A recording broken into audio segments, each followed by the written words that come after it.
Ixi, a senhora tá na estrada, dona Meca? Eu tô paradinha aqui. Eu tô no meu carro com ar-condicionado e, quer dizer, fumando agora e depois com ar-condicionado. Nossa, mãe do céu. Eu tô aqui na frente, eles estão lá dentro, entendeu? Mas é que eu gosto de um ar-condicionado no 15. E o ar-condicionado dele está onde? Deve estar no 24, conhece esse pessoal, né? Conhece esse Ô, pessoal? Pô, Liz, eu vou ter a honra de te apresentar, tá, pro pessoal. Aí eu vou fechar minha câmera, tá bem? tá bom? Tá bom. Então, o pessoal tá aí assistindo. Esse é um tema que eu fico dando, esculachando todo mundo, que eles precisam ter pelo menos uma noção básica, né, para ficar atentos aos meninos, porque se a gente não ficar atento, quem vai ficar, entendeu? Então, é o que eu falo sempre, não é da nossa esfera profissional, do nosso escopo, tomar qualquer decisão ou ter qualquer opinião técnica sobre as coisas, mas a gente precisa conhecer um pouco para poder colaborar, né, para poder monitorar e, inclusive, proteger os nossos meninos. Então, é uma tecla que eu bato toda vez. A gente vai ter esse dia de treinamento aqui no Grupo Método todo ano, algumas vezes. Então, eu queria muito poder contar com você aí, né? Agora mesmo você não me devendo nada, para esses eventos. Quero compartilhar com o pessoal, então por isso que eu pedi autorização para gravar, o pessoal que não pode assistir hoje.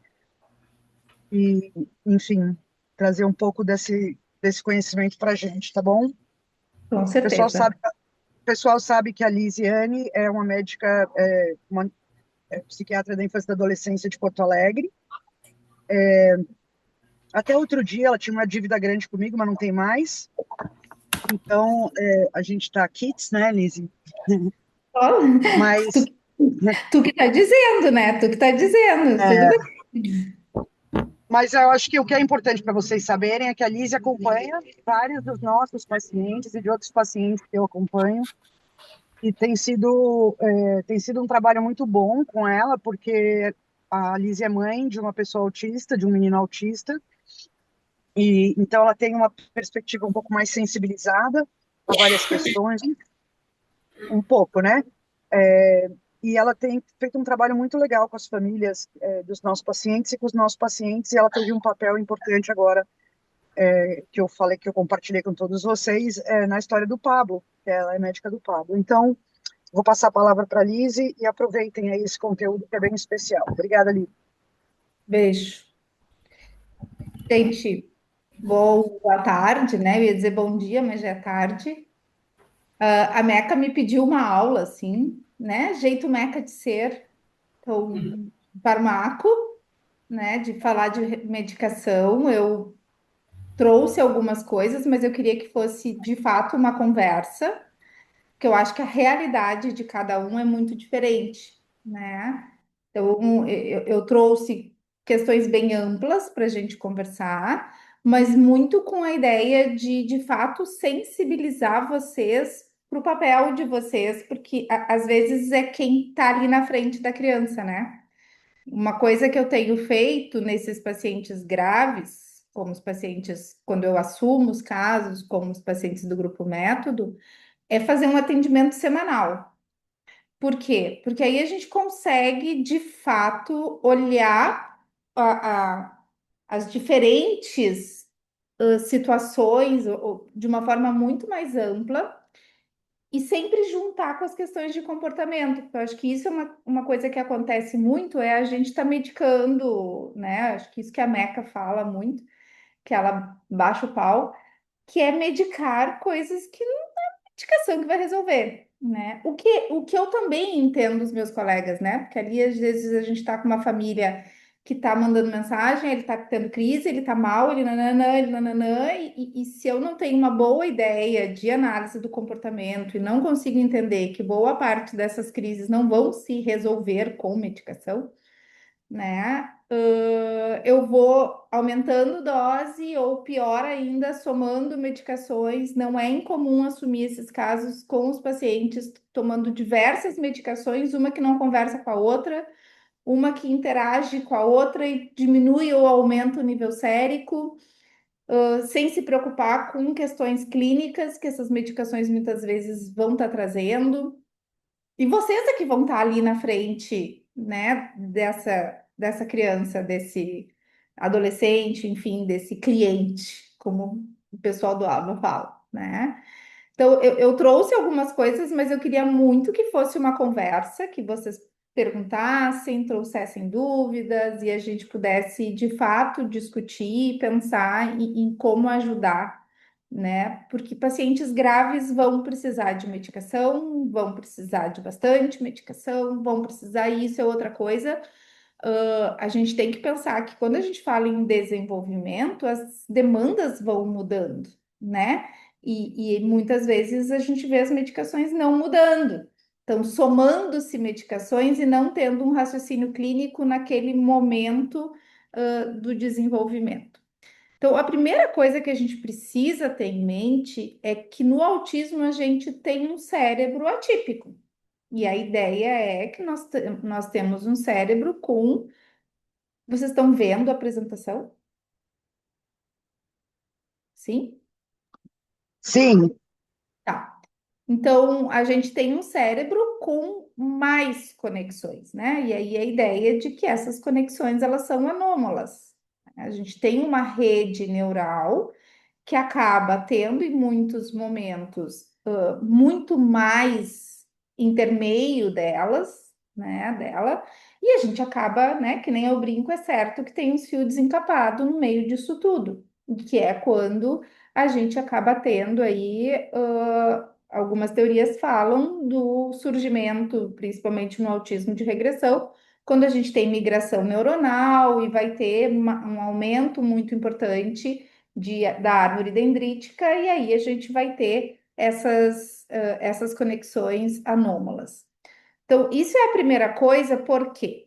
Porque aqui vem um erro muito comum e que, dependendo da medicação, a gente vai ter muito efeito colateral, que é se iniciar com altas doses, né? Então, a gente pega ali um paciente que está em crise, né? Chega para o médico e o médico inicia mais de uma droga ou inicia com uma dose muito alta de determinada droga, e isso bate nessa bagunça e a gente vai ter efeitos colaterais que podem ser bem difíceis, de manejar.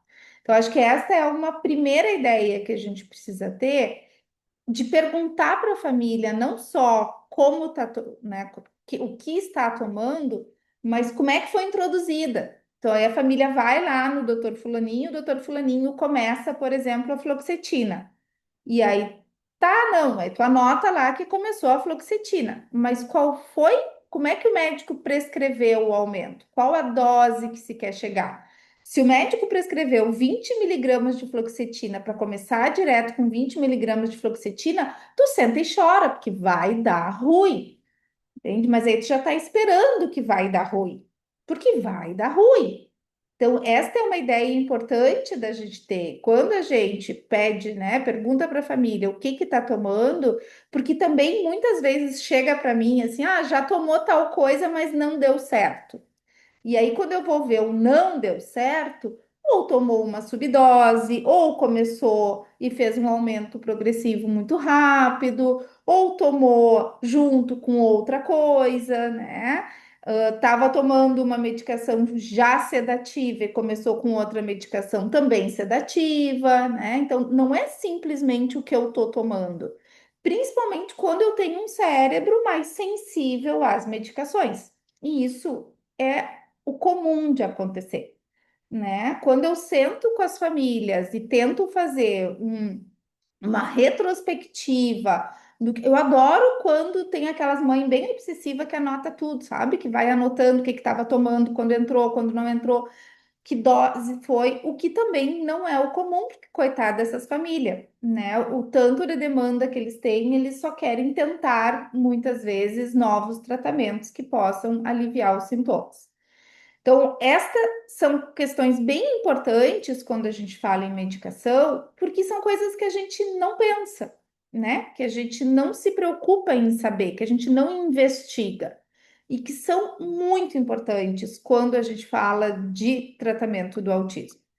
A outra coisa que é um problema para nós e para vocês, né, é o que a gente está medicando. Essa é uma outra pergunta que eu gosto de fazer para as famílias, né? Chega para mim, tá tomando risperidona. Tá, mas qual foi a indicação? Por que que o médico deu a risperidona? Ah, porque estava tendo muitas crises. Tá, e tu sabe qual estava sendo o principal antecedente? Qual era a função das muitas crises? Porque, de fato, às vezes, né, quando a gente tem uma terapia comportamental decente e a gente tem lá, né, uma análise bem feita de quais são as funções, a gente até consegue ver o quanto a gente tem crianças que de fato entram numa piora de comportamento e a gente não consegue nem estabelecer as funções, e uma das coisas que torna isso, por exemplo, uma comorbidade, em que isso é muito comum, é o toque, né? Em que a gente vai estar vendo o comportamento, mas a gente não está vendo ali o que está passando dentro da cabeça, e aí a gente tem crises e mais crises e mais crises, sem conseguir estabelecer direito qual é o antecedente, qual é a função do comportamento. Mas na maioria das vezes, o que a gente vê é uma soma de medicações sem saber o que que a gente está medicando, né? Eu sempre tenho uma imagem na cabeça de que a medicação é o preparar o terreno, sabe? Quando a gente chega para plantar, né? Aqui no Rio Grande do Sul, que a gente planta muito, então a gente tem que arar a terra, né? Então tem que preparar a terra. E esse tem que ser o efeito da medicação, né? O papel da medicação é preparar a terra, preparar o terreno para que a gente tenha um paciente pronto para o aprendizado, pronto para a terapia, né?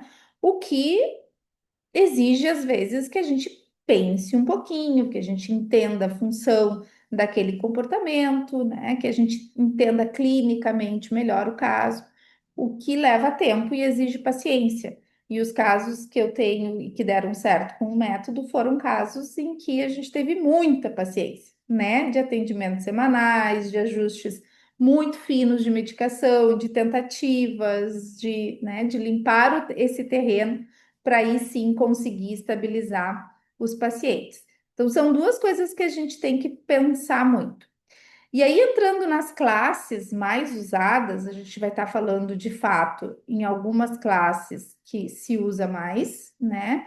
E aí depois tem as tentativas de magia, né? Que a gente sabe que o autismo nível 4 surge às vezes quando se tenta algumas medicações. Mas das medicações, a classe mais comum, mais usada, e inclusive a única classe que tem lá evidência pelo FDA, né, que o FDA libera, são os antipsicóticos.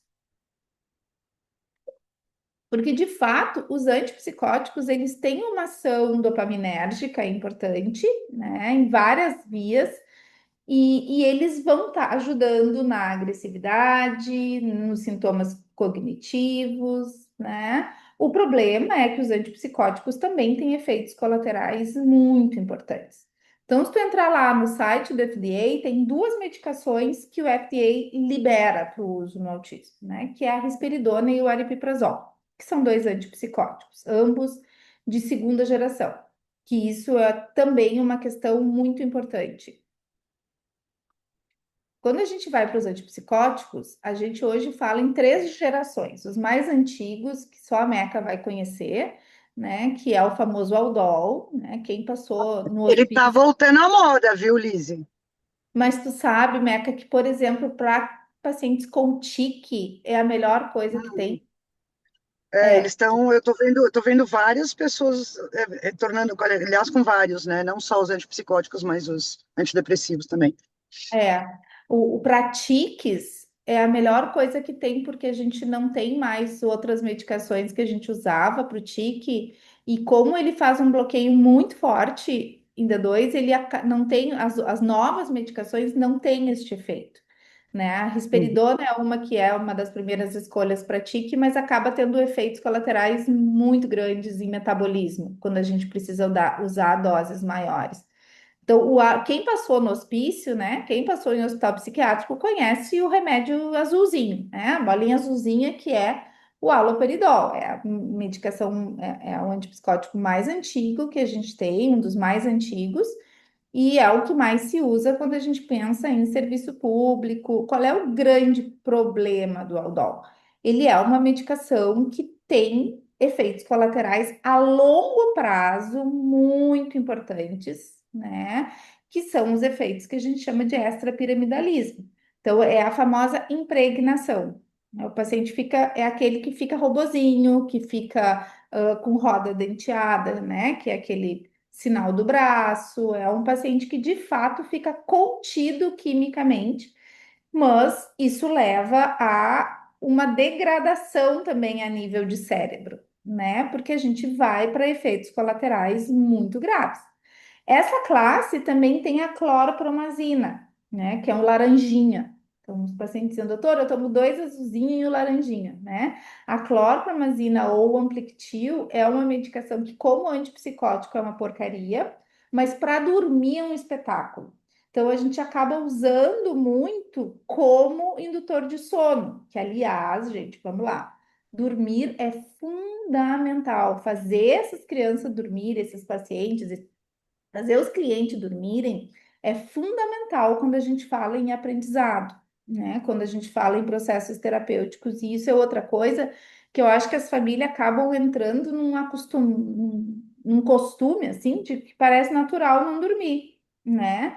Só que não dormir traz muito prejuízo. Então, a gente tem que fazer dormir, né? Então, esses são os antipsicóticos de primeira geração que não tem tanto ganho de peso, isso é outra questão importante. Então, quando a gente pega aí pacientes obesos, o que também não é incomum quando a gente fala em autismo grave, né? Acaba sendo uma escolha, né? Porque causa menos ganho de peso, mas a gente vai ter efeitos colaterais muito importantes. Depois vem a segunda geração, que é a que a gente acaba, né, conhecendo e usando mais, mas com efeitos colaterais metabólicos muito importantes, porque eles entram em outros, eles começam a agir em outros receptores que levam ao ganho de peso, né? Então, a risperidona é o mais conhecido, né? E foi uma medicação que mudou muito o conceito de tratamento quando entrou, né? Porque veio com um perfil de menor efeito extrapiramidal, então a gente passou a conseguir usar doses maiores sem esse efeito extrapiramidal. Porém, né, vem com um efeito metabólico muito grande. E aí a gente tem um ganho de peso muito importante e também uma medicação que começa a ser mais sedativa. Eu amo a risperidona, tá? Mas eu amo a risperidona em doses baixas para nos ajudar na regulação sensorial das crianças. Assim, eu realmente uso doses muito pequenas ao longo do dia para ajudar no perfil sensorial. Na agitação psicomotora, na agressividade, é óbvio que a gente acaba usando doses maiores, e aí a gente começa a ter alguns efeitos não assim, desconfortáveis, digamos, e um deles é a hiperprolactina, né? Que é sair leite nas tetinhas mesmo, né? As crianças produzem leite. Então, é um efeito que a gente precisa cuidar, começa a ter ginecomastia, começa a ter um aumento da mama e produção de leite. Então, não é uma medicação assim que a gente usa doses altas sem o risco de ter efeitos colaterais. Nessa classe também a gente vai ter a olanzapina, a quetiapina e a famosa clozapina. A olanzapina e a clozapina, elas causam um ganho de peso absurdo, assim, né? Tem um estudo que fala de 10 quilos no primeiro ano de uso, né? E assim, começa a usar. São medicações muito sedativas e muitas vezes nossos pacientes, eles ficam mais agitados com medicações sedativas Porque pensa a criança, eu sempre comparo a criança com sono. Eu tô com sono, eu tô chapada, não consigo dormir, né? E isso dá uma agitação psicomotora muito importante, né? Porque ele perde um pouco de propriocepção, de controle do seu corpo que eles já têm, né? A quetiapina, como um antipsicótico, a gente precisa usar doses muito altas, e aí ela também muitas vezes não é tolerada. A gente tem a apresentação de liberação lenta, o que ajuda bastante. Mas assim como a clorpromazina, o Ampliquitil da primeira geração, a gente acaba usando a cletiapina muito para ajustar o sono, né? Não são medicações que têm muito efeito extrapiramidal, mas é muito comum a gente ter síndrome plurimetabólica, aumento de peso, hipertensão, diabetes. Então, é uma medicação que a gente tem que estar atento. E a terceira e última geração, que a gente tem o aripiprazol e o brexpiprazol, né? Que eles já entram em outros mecanismos de ação em que eles não bloqueiam, eles regulam. E aí a gente tem pouquíssimos efeitos extrapiramidais e a gente acaba tendo, teoricamente, né, um menor ganho de peso. O que para os nossos clientes nem sempre é o que a gente vê na clínica, né? Porque tem outras questões que fazem com que os nossos pacientes comam sem parar. O aripiprazol é uma medicação que ele é muito menos sedativo. Então, acaba sendo uma medicação que, em casos de agressividade, a gente pode usar uma dose mais alta. Que isso é outra coisa, né, gente? Vamos pensar, né? Eu sempre digo assim: hoje a gente bebeu todas e amanhã a gente tem que trabalhar. Como é que a gente tá? Como é que a gente fica? Né? A gente vai, porque a gente é adulto, a gente é responsável, vai na força do ódio, mas vai. Vamos pensar nas nossas crianças que estão chapadas e tem que trabalhar, tem que fazer terapia, né? Eu sempre digo, eu ia quebrar tudo. Eu ia bater, eu ia me bater, porque eu ainda não consigo nem dizer como eu estou me sentindo, né? Então, essas medicações muito sedativas, elas vão trazendo para também uma dificuldade de se manter aprendendo. Eu confesso para você, gente, que eu sou muito incompetente no sentido clozapina. Eu não sei como é que as pessoas usam essa medicação. Às vezes que eu tentei usar foi um horror, tá? Para pacientes com comportamento autolesivos, na minha experiência clínica, aumentou muito os comportamentos autolesivos, né? Eu brinco que eu curo os pacientes tirando a clozapina. A literatura diz que é excelente para agressividade, tá? Mas eu confesso que é uma medicação que eu ainda não tive sucesso. Consegui usar para sono, né? Já usei mais de uma vez para aquele paciente que não consigo ajustar o sono com nada, e a clozapina, de fato, faz dormir. Só que também é uma medicação muito associada à síndrome plurimetabólica, aumento de prolactina, né? E outros efeitos colaterais, principalmente ganho de peso. Então, a gente tem que ter esse cuidado. Aí a gente vai para a segunda classe, muito utilizada, que são os antidepressivos. E aí, para falar disso, gente, a gente também vai ter que falar um pouco de comorbidades no TEA, né? E aí eu sou uma pessoa muito crítica a isso. Porque eu acho, assim, se a gente vai para os estudos de comorbidade, tirando, né, eles são todos feitos por escalas. Dá lá uma escalinha para a família preencher, para o profissional preencher, não tem um raciocínio clínico. Para mim, boa parte das comorbidades a gente explica pelo autismo, né? Isso não quer dizer que a gente não vai medicar. Mas, por exemplo, as pessoas adoram dizer que ele é ansioso porque ele não consegue esperar. Não tem nada a ver com ansiedade, né? A gente está vendo ali um comportamento de dificuldade de controle inibitório, né? Da própria disfunção executiva que a gente tem do autismo. Então, mas é a comorbidade mais comum quando a gente fala em autismo nível 1 de suporte, né? E é uma medicação que pode nos ajudar muito. Quando a gente fala em infância, a sertralina é a melhor inibidor seletivo que a gente tem, tá? É de fato que a gente tem mais estudos, a gente não tem estudos no TEA comparativos, né? A gente tem um outro problema que a gente só tem em gotas em solução a fluoxetina e o escitalopram. Eu, particularmente, não gosto da fluoxetina e explico por quê. Porque a fluoxetina, no próximo slide, a gente vai falar, ela faz uma síndrome de ativação muito grande, né? Mas são as medicações que a gente tem mais acesso. A sertralina, a fluoxetina, a paroxetina é uma medicação que a gente não usa na infância. Uma medicação que é muito boa é a Luvox, né? Que também está nessa classe e é muito usada, é a primeira escolha para transtorno obsessivo compulsivo. Então, eu uso muito para aqueles pacientes com um padrão mais critério B, que a gente diz, né? Que são aqueles pacientes muito rígidos e que têm muitos rituais, então, muito ritualísticos. Eu gosto muito. Então, os antidepressivos, eles podem ajudar na flexibilidade cognitiva, naquele padrão de reverberação, né, de insistência, a mesmice, né, diria, né? Também na irritabilidade, que é associada com a ansiedade, aqueles pacientes mais lábeis emocionalmente, né, que tu nem entendeu por que que tá chorando e tá chorando, né? E na comorbidade com o toque.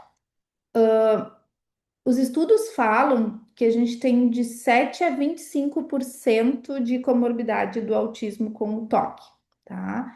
Em pacientes graves, essa comorbidade é cada vez maior, em pacientes com deficiência intelectual.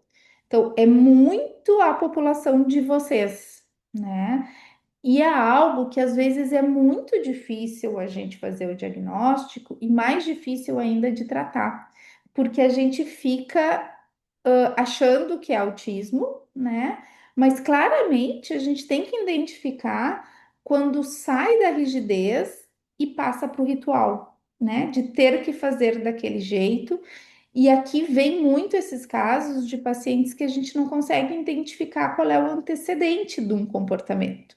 Porque o antecedente está na cabeça da pessoa, não está no comportamento, né? Tu não consegue ver ali o que está acontecendo. Tem um tique-tique acontecendo ali que tu interrompe e muitas vezes diz, ah, é na transição, né? Tá, mas a transição foi preparada, eu usei, sei lá, suporte visual, eu não sei o que, eu não sei o que, e mesmo assim eu não consigo.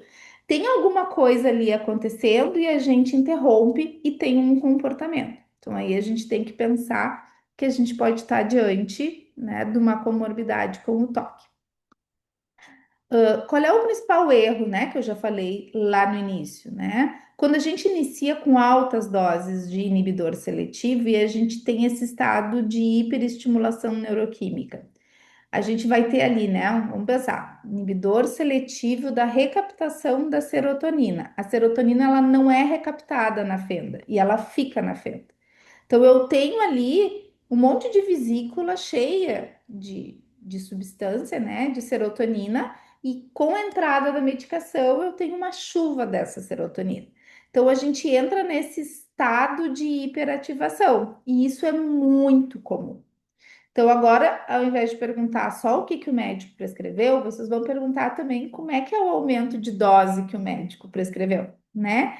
Eu, eu uso muito o que a gente tem em gotas. Agora eu estou muito feliz porque aqui em Porto Alegre tem uma farmácia que está manipulando a sertralina líquida, então eu posso usar para fazer um aumento gradual, né? Porque diminui muito a chance desse efeito colateral e a fluoxetina é o que mais tem essa liberação, tá? Aí a gente vai falar de TDAH. Gente, os estudos falam que a gente tem de 40 a 70% de comorbidade de TDAH com TEA. O que faz todo sentido quando eu penso que são duas patologias, né, que funcionam, dois transtornos que funcionam nas mesmas áreas do cérebro, né? Então, eles têm ali uma intersecção muito grande, porque a gente vai ter duas disfunções executivas que vão estar atuando nas mesmas áreas. Então, será que realmente são duas? Né? Ou será que é um perfil do autismo com maior disfunção executiva? Isso não quer dizer que eu não vou tratar, né? Mas aqui a gente entra numa outra questão que é muito importante. aqueles pacientes com transtorno de processamento sensorial grave, aqueles pacientes com muita estereotipia, eles vai dar ruim. E vai dar bem ruim quando a gente entra com, principalmente com psicoestimulante. Tá? Eu brinco que é a invocação do demônio. Principalmente quando entra com a Ritalina. Por quê? Tá? Porque a Ritalina, ela é uma medicação de ação rápida. Eu uso, né, eu tomo o comprimido, eu faço um pico e cai. No pico, eu invoco o capeta. Assim, é um horror. Então, quando vocês ouvirem que o médico prescreveu a Ritalina, tá? Vocês já se preparem, porque ele vai dar, daí uma meia hora vai começar o pico, em 40 minutos, uma hora, tu vai ter aí um pace, né? Vai ter que segurar alguém, vai dar ruim, né? Porque de fato é o que acontece na boa parte das vezes quando eu tenho um paciente com um transtorno sensorial grave. Ah, Lisene, mas eu não vou usar, não vou fazer, vou fazer, porque agora Deus foi muito bondoso e nos deu um Venvance em gotas. E aí a gente pode usar muito devagar, fazendo um aumento muito gradual, né? Então a gente começa com uma gotinha, duas gotinhas, três gotinhas. Por quê, gente? Porque o Venvance, assim como o Concerta, eles são medicações de longação, eles não fazem picos. Então eles são muito mais toleráveis para as crianças, né? Os pacientes, eles agem não fazendo esse pico onde sim provoca lá a vinda do demo, mas muitas vezes pacientes com transtornos sensoriais graves, eles não toleram o psicoestimulante. E a gente tem uma piora da irritabilidade, da desregulação, da estereotipia, a gente tem uma piora muitas vezes do padrão de sono, e aí a gente vai somando problemas. Bah, Lisiane, agora chegou o Atenta. A galera ficou louca com o Atenta, né? Todo mundo, uau, Atenta. E realmente é uma excelente opção para o TDAH. Por quê? Porque ele não é um psicoestimulante, mas ele é um inibidor seletivo da recaptação da noradrenalina, que também é uma medicação que pode causar agitação psicomotora. Então, ele em geral, o que que a gente tem visto? O menor risco desta irritabilidade, né? Assim como ele tem menor potencial para aumento de ansiedade, inclusive porque ele é um antidepressivo. Então, quando a gente sai do TEA e a gente vai para um TDAH, ele é a escolha do TDAH com ansiedade. Então, ele seria a escolha ideal quando a gente pensa, por exemplo, num autismo nível 1 de suporte com uma comorbidade de ansiedade. Mas, porém, todavia, contudo, entretanto, a gente tem ali uma liberação de noradrenalina que também pode dar muito ruim, dependendo do perfil sensorial. Além disso, o Atenta, ele tem um perfil de efeitos gastrointestinais muito ruim. E como vocês bem sabem, né, os pacientes graves têm muitos transtornos gastrointestinais. Então a gente parece velho, que nem eu digo, né? Eu não fiz clínica porque eu odiava tratar os velhos, que tu acertava uma coisa, esculhambava a outra, né? Então é mais ou menos o que acontece. Tu até pode melhorar a concentração, né? Mas, por outro lado, tu acaba tendo outros prejuízos que a gente tem que estar atento. Tanto o psicoestimulante como o atenta, eles podem causar perda de apetite, né? O que para nós, via de regra, é um efeito colateral muito bem-vindo, tendo em vista o quanto a gente tem de obesidade. E aí, gente, tem um outro remedinho que os neuro amam, que eu tenho ranço, que chama atenzina, ou, né, que o nome dele é a clonidina, que as mães amam. Por quê? Porque chapa. Tu dá o remédio, daí a meia hora parece que tu maniou o bicho, assim, né? Tá um docinho. Então, ele é tratamento para o TDAH. Fora do Brasil, a gente tem doses muito pequenas, tá? Ele, de fato, ele diminui a impulsividade e a hiperatividade. Qual é o grande problema da tenzina? Ele é um anti-hipertensivo. E aí, a gente tem alguns riscos do uso dessa medicação. Por exemplo, taquicardia, sudorese, sedação, hipotensão, né? Então, a gente pode ter aí uma hipotensão postural. Então, o paciente tomou a tenzina, fica perto. Porque se ele levantar para sair correndo, ele tem uma boa chance de queda, né? Então, fica perto porque ele tem que estar ali, tem que cuidar para a gente não ter outros tipos de acidente, né? Outra coisa importante é quando vai tirar a tenzina, que a galera simplesmente tira. E aí a gente pode ter um efeito hipertensivo rebote. Assim como o uso crônico pode causar alteração hidroeletrolítica. Eu tive um paciente que não fui eu que prescrevi a tenzina, né? Ele foi meu paciente depois, mas ele tem uma história de ter um episódio convulsivo que ninguém sabia o que que é por uma diminuição de sódio, por hiponatremia. E a mãe sempre falando da tal da diminuição do sódio. Um dia eu disse para ela, né? Porque tudo quanto era remédio que eu ia usar, ela enlouquecia com tal do sódio. E eu disse, tá, o que que ele estava tomando na época? Parei para, né? Ele tomava uma dose gigante de atenzina. Eu digo, então provavelmente foi isso que aconteceu. Ele fez um distúrbio hidroeletrolítico pelo uso crônico e constante da atenzina e acabou tendo uma convulsão. Então, é uma medicação que não é tão, assim, friendly, né? Que a gente tem que ter um cuidado. Outra classe de medicação que eu amo, tá? É a minha classe favorita, são os anticonvulsivantes. E aí eu explico por quê. Lembra que lá no início eu falei, né, desse cérebro atípico com muitas conexões? Gente, eu duvido que a gente não tenha fio desencapado ali dando choque, né? Eu duvido da acurácia dos nossos exames, e mais do que isso, é muito difícil a gente fazer um eletro prolongado no autista grave, né? Um eletro de 2 horas, um eletro de uma noite inteira, né? Então, a gente acaba não conseguindo investigar direito quadros de epilepsia. Os meus pacientes graves, todos tomam anticonvulsivantes, e é uma medicação que eu vejo fazer efeito, né? Não tem isso na literatura, vamos deixar bem claro, mas eu particularmente gosto muito. E aí a gente vai ter o ácido valproico, que é o Depaquene, a carbamazepina e a oxcarbamazepina, que é o Tecretol, o topiramato, que é um problema, tá? Que o pessoal adora usar topiramato para perda de peso. O topiramato deixa as pessoas cognitivamente muito lesada. Mas é tipo muito assim, ó. Eu tomei uma vez para enxaqueca, era eu e a porta pensando igual. Assim, é impressionante o quanto causa um déficit cognitivo. A lamotrigina e o clobazam, que se usa em epilepsia refratária, ele é um benzodiazepínico de longa ação que está muito associado a riscos de queda. É uma medicação que os neuro usam em epilepsia refratária e também, às vezes, para dormir, né?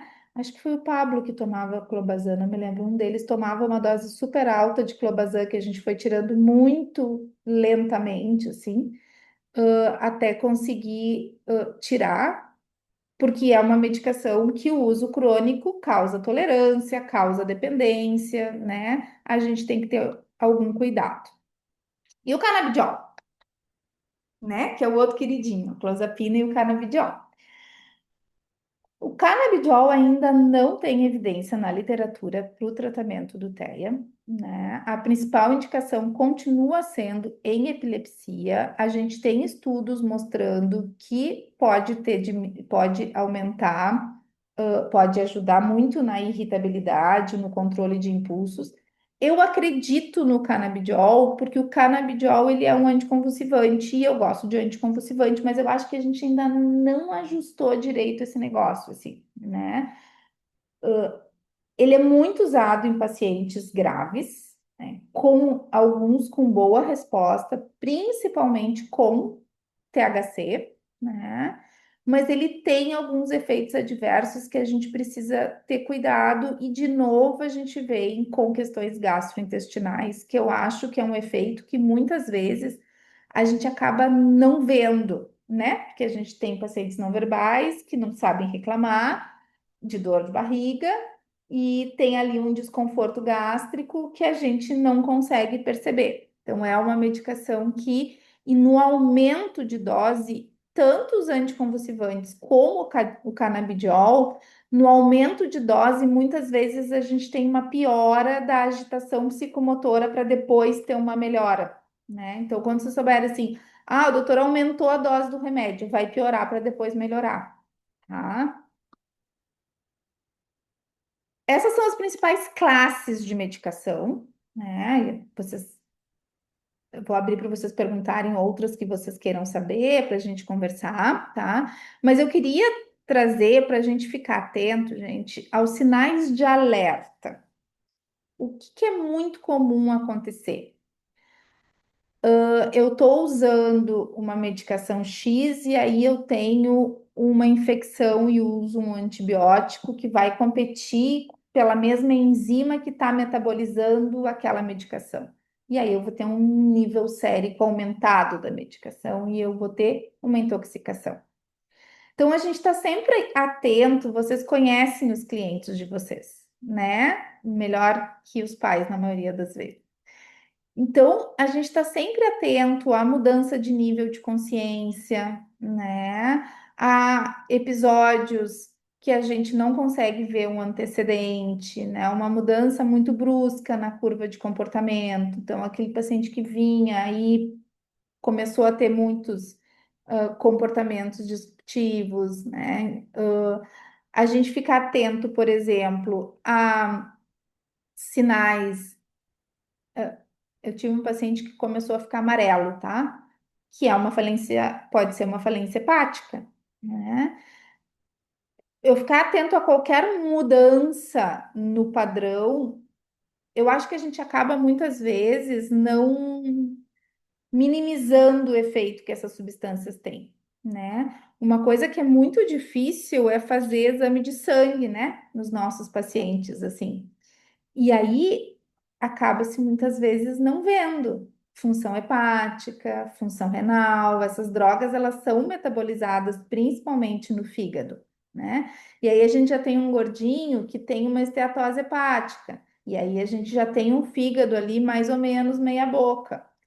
E a gente não está olhando isso porque é difícil, de coletar exames, de fazer uma boa avaliação clínica, de fazer, por exemplo, uma ecografia abdominal para ver esse fígado, né?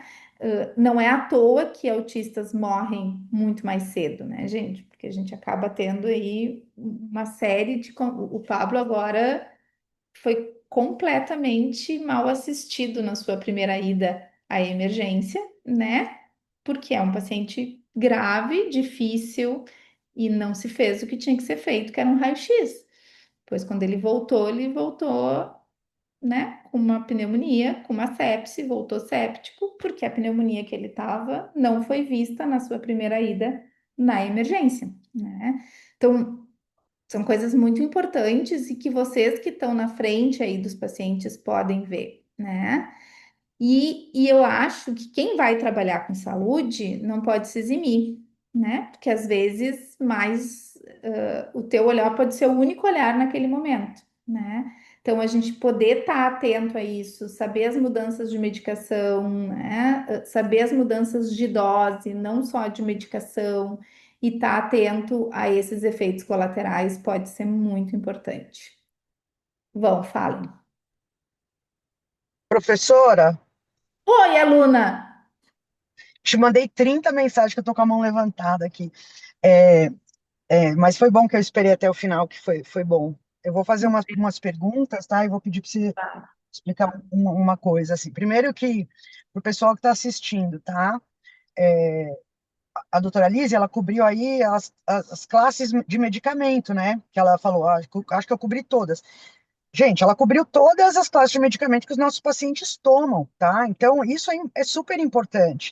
A pergunta que você deve se fazer na segunda-feira, quando você olhar para cada um deles, é o que que eles estão tomando, né? Dessas classes todas que ela falou, porque todos eles estão numa combinação variável desses remédios, todos eles têm aí os efeitos colaterais ou as reações adversas desses remédios, e a gente tem que ter as preocupações que ela citou, né? Então, primeiro que é isso, cobriu, e aí tem esse segundo ponto que ela trouxe aí dos outros remédios, né? O antibiótico, cortisona, que entra por causa de uma condição de saúde, que vão interagir com tudo isso. Então, embora não seja a nossa nossa área, a gente está como agente de saúde observando essas coisas para poder, é, garan- enfim, zelar pela saúde dos nossos pacientes.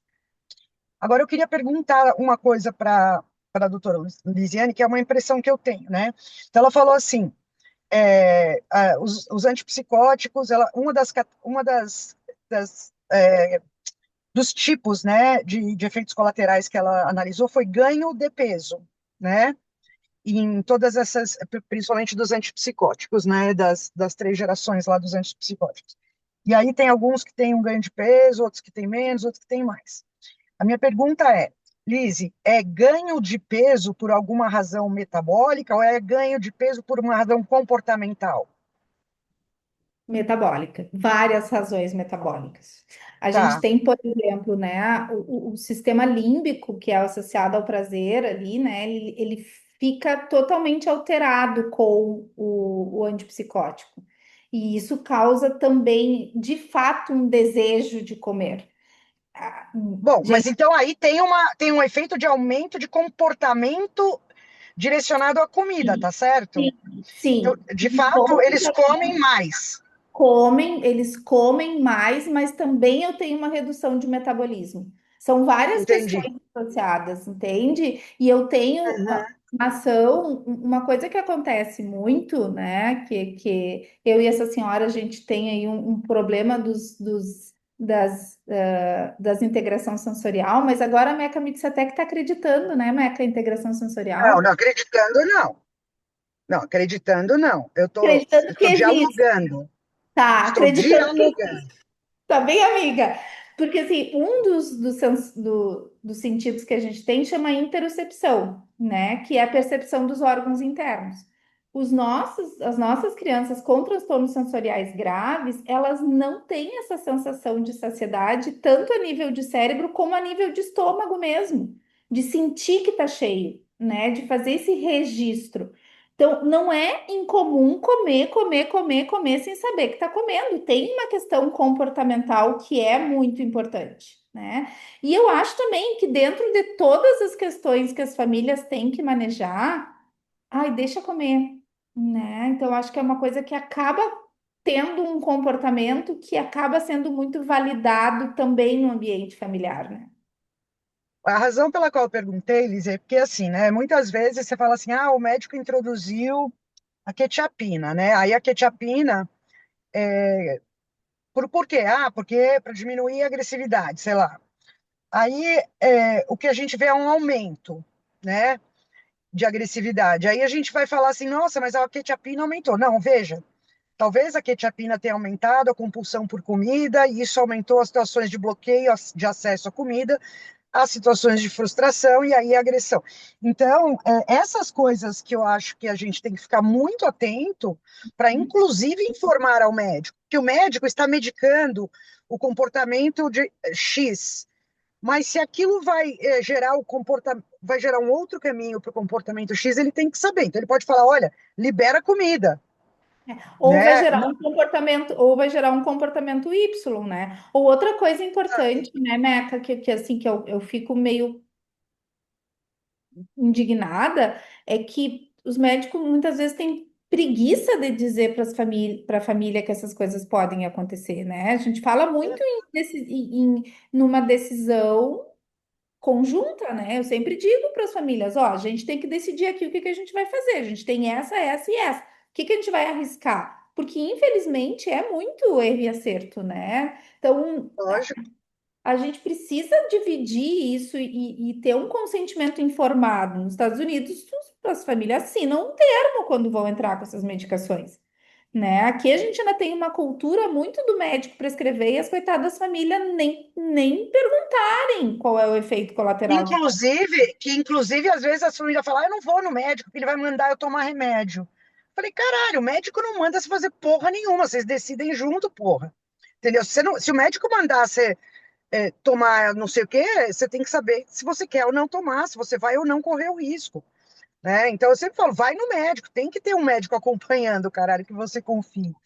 Agora, uma outra coisa, Liz, só vou te pedir para diferenciar para o pessoal, porque eu acho que muita gente confunde reação adversa com efeito colateral. É, Quando reação você. adversa é quando dá ruim, né? Exatamente. Então é bem diferente. Assim, efeito colateral, você já está meio. Você sabe, ó, 20% da população vai ter isso, 30% vai ter aquilo, não sei o quê. Uma reação adversa é diferente. É. Reação adversa é um motivo de não, é uma não tolerabilidade, né? O paciente Isso. não tolera tal medicação. Por exemplo, quando a gente entra com a lamotrigina, tá? Que é um anticonvulsivante que se usa, que também é um estabilizador de humor. Existe uma chance, que é muito pequena, mas existe, de rash cutâneo, tá? Então, qual é a grande questão? O rash, ele pode levar a uma síndrome de Steven Johnson, que mata. Então, quando o paciente começa a ter petecas, começa a ter umas manchinhas, a gente para com a medicação. Isso é uma reação adversa que pode levar a um evento, né, um desfecho muito grave. Então, a gente já sabe que não tolerou tal medicação que eu não posso usar, porque tem um evento que ali tem uma reação adversa que pode ser muito grave. Ela é menos comum nas medicações que a gente usa, tá? A clozapina, e olha só o perigo, tá, gente? Olha só. A clozapina é uma medicação que pode causar agranulocitose. Sim, 3 minutos para encerrar, sim, senhora. Então, assim, a Não, clozapina. é que mandaram a gente parar agora, não, eu pedi 3 minutos. A clozapina é uma medicação que ela pode causar granulocitose. O que que é isso? Isso é a medula parar de produzir glóbulos vermelhos, principalmente, tá? Mas também glóbulos brancos e plaquetas. Isso é muito grave. É por isso que o protocolo da clozapina manda fazer hemograma semanal nos primeiros meses e depois mensal. A gente vai fazer hemograma semanal nesses autistas grave? Não faz hemograma nunca. Olha o risco que a gente corre quando a gente usa uma medicação dessas, né? Tipo, tu usa e pede para Deus proteger. Fora vários outros efeitos colaterais cardíacos que a clozapina pode impactar. O ácido valproico também pode causar plaquetopenia, né, uma diminuição da contagem de plaquetas, mas é menos comum. Mas da mesma forma, a gente tem que de tempos em tempos pedir ajuda para o grupo método e tirar sangue dos pacientes. E deixa eu só falar mais uma coisinha aí, tá? A gente tem um monte de paciente tomando clozapina, porque tá na moda de novo, a gente sabe muito bem por quê. Então, o que eu gostaria que cada um dos psicólogos soubessem se vocês têm paciente em clozapina, tá? Porque esse paciente tem que estar fazendo o exame de sangue vez por outra, ou tem que ter Ou esse feito. paciente, se ele começar a aparecer com manchinha roxa, né? Assim, manchinha Exato, roxa pode ser sinal de diminuição de plaquetas. E aí começou com manchinha roxa, tem que avisar alguém, olha, ele tá todo roxo. Isso pode ser uma diminuição de plaqueta, ele toma clozapina. exato. Então, os pacientes que tomam esses remédios, a gente tem que saber, entendeu, pessoal? Por isso que eu sou chata nessa questão. Lizzie, a gente está tomando bronca já, porque a gente invadiu a próxima hora. Tá bom. Então, eu não vou deixar o pessoal fazer perguntas, mas eu vou reunir perguntas deles depois. Tá bom. Tá, pessoal. Mas eu queria te agradecer super, foi maravilhosa a sua aula, tá? E depois eu te Obrigada. faço aquele convite que eu falei que eu vou fazer. Eu não vou casar contigo, eu fico à disposição, gente. Sempre um prazer Não, estar com não, vocês. não. Tá bom. Tá? Obrigada, Lizzie. Beijo. Tchau, tchau.